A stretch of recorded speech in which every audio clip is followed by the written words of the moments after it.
क्यों बचे संघर्ष से? संघर्ष ही तो जीवन की आत्मा है। जितना कठिन संघर्ष होगा उतनी ही शानदार जीत होगी। एक बार एक किसान भगवान से बहुत नाराज़ हो गया।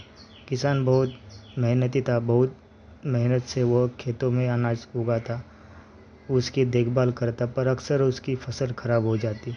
कभी सूखा पड़ जाता, कभी बाढ़ आ जाती, तो कभी तेज़ धूप, कभी आंधी।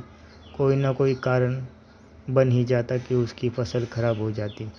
वह एक दिन गुस्से से आसमान की ओर देख कर भगवान से कहा, हे ईश्वर, आपको लोग सर्वज्ञता मानते हैं कि आप सब जानते हैं। कहते हैं कि आपके इच्छा के बिना एक भी पत्ता नहीं हिलता, पर मुझे तो लगता है कि आप छोटी से छोटी बात भी नहीं जानते। आपको तो ये भी नहीं पता कि खेती बाड़ी कैसे करती है। अगर आप जानते होते तो हर समय जो बाढ़, आंधी और तूफान आते हैं वो कभी नहीं आते। आप नहीं जानते कि कितना नुकसान उठाना पड़ता है हम किसानों को। यदि आप मेरे हाथ में यह शक्ति दे दे कि जैसे मैं चाहूँ वैसे मौसम कर दूँ, फिर आप देखना, मैं अन्न के भंडार लगा दूंगा। भगवान इस किसान की तीखी वाक्य सुनकर मुस्कुरा रहे थे। वह किसान के सामने प्रकट होकर बोले, मैं आज तुझे यह शक्ति देता हूँ कि तुम अपनी खेतों में तुम्हारी जैसी इच्छा ही तुम वैसा मौसम कर दोगे। मैं बिल्कुल भी दखल नहीं दूंगा। तुम्हारी इच्छा से सब कुछ होगा। किसान बहुत खुश हो गया। किसान ने गेहूं की फसल अपने खेतों में बोई।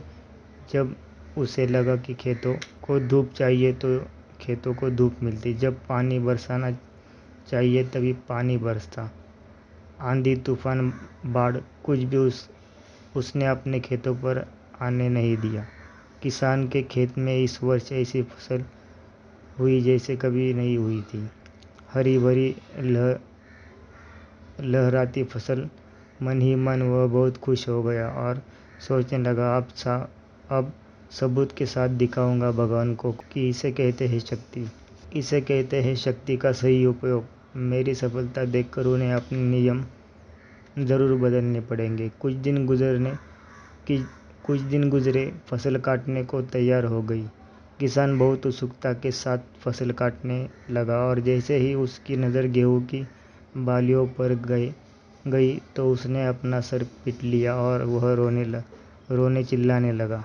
गेहूं की एक भी बाली के अंदर गेहूं का दाना नहीं था। सारी बालियां अंदर से खाली थी।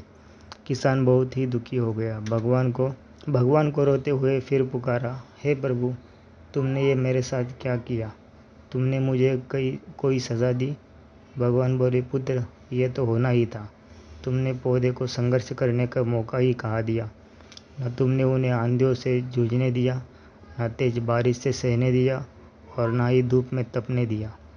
एक भी चुनौती का सामना उन्हें नहीं करने दिया। इसलिए सारे पौधे अंदर से खोखले रह गए। जब आंधी, तूफान, तेज बारिश और धूप पड़ती है तभी ये पौधे अपने अस्तित्व को बचाने के लिए संघर्ष करते हैं। और इसी संघर्ष से एक बल पैदा होता है जिसमें शक्ति होती है, ऊर्जा होती है। यही ऊर्जा स्फूर्ति तेरे गेहूं के दाने की तरह जो नहीं फूटी। तूने उन्हें कठिन परिस्थितियों से गुजरने ही नहीं दिया जहां उनके अस्तित्व का जन्म होता। सारे बालियां इसलिए खाली है, इसमें एक भी गेहूं का दाना इसलिए नहीं है क्योंकि तुमने अपने पौधों को संघर्ष कराया ही नहीं। याद रखिए, स्वर्ण से स्वर्णीय आवाज़ तभी आती है जब वह आग में तपने, गलने और हथौड़े से पीटने जैसे संघर्षों से गुजरता है। कोयले का टुकड़ा हीरा तभी बनता है जब वह उच्च दाब और उच्च ताप की मुश्किल परिस्थितियों से गुजरता है।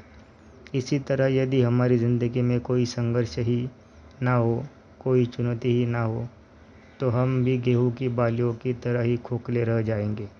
कोई अस्तित्व ही नहीं रहेगा हमारा। विपरीत परिस्थितियाँ, चुनौतियाँ, समस्याएं हमें और अधिक निखारती है। यदि जीवन में कठिन परिस्थितियाँ और चुनौतियाँ आए तो घबराना मत, बल्कि सामना करना। विश्वास करना कि आप और अधिक निखर जाओगे और अधिक मजबूत बन जाओगे। किसी ने कितना सही कहा है, ज़िंदगी जीना आसान नहीं होता। बिना संघर्ष कोई महान नहीं होता। जब तक न पड़े हथौड़ों की चोट, तब तक पत्थर भी भगवान नहीं होता। यह कहानी आपको अच्छी लगी तो ज़रूर लाइक कीजिएगा।